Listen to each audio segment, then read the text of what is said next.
Mark, there are just too many people in the library. I thought you might show some of them your rooms.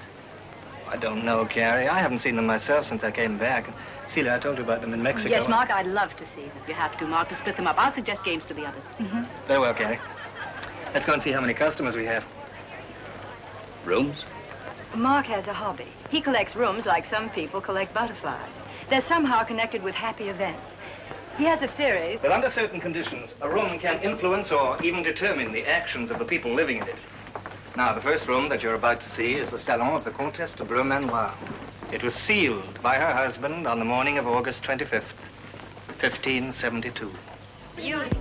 Gorgeous. I first heard of it in Paris 9 years ago. It started my collection. Well, it must have cost considerable to copy a room like this. This isn't a copy.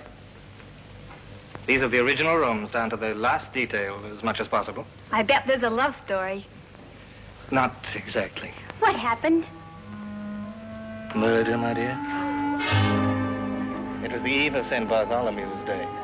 The Guise family, to which the Count belonged, had planned, you will recall, to murder all the Huguenots in Paris. The Count was a religious bigot. When he discovered that his beloved wife, Celeste, was secretly a Huguenot, she was nothing to him anymore. A thing without a soul. She was lying on a chaise longue, reading, when he came in. Did he poison her? Why? Oh, you mean the glass? No, that was wine. But if you'll notice the handkerchief on the couch, there's a little blood. There was a rapier thrust. In room number 2, the weapon was less conventional. The killer used the floods of 1913. This was the cellar of a house in Barton, Missouri, where the floods were especially severe. He was a sordid little rat. Who was the victim? His mother. That's rather rare. Murder of a mother by her son? She's a brain psych major. In many cases, the murder of a girlfriend or a wife has its psychological roots in an unconscious hatred for the mother. As I see it, the motive was common as dirt. The old lady was insured. He tied her to that chair. The waters were rising. You can see how high the waters rose. Don Ignacio couldn't stand the sight of blood. He was a cultivated man.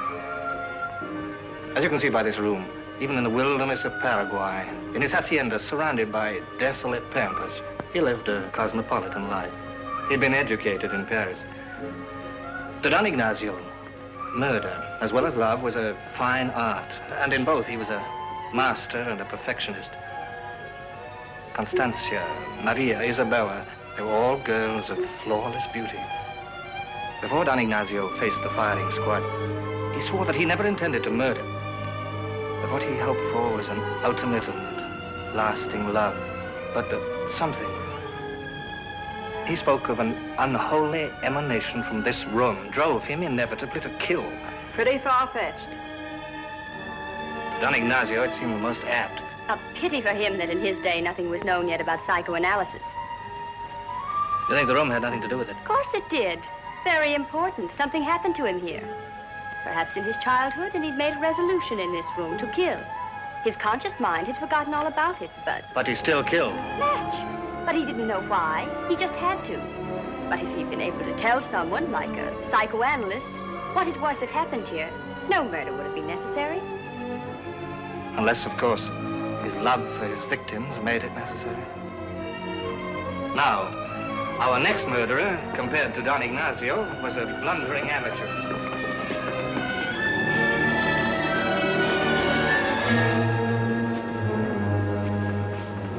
Didn't you say happy events?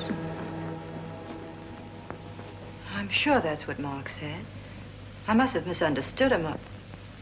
Mark wouldn't lie to me.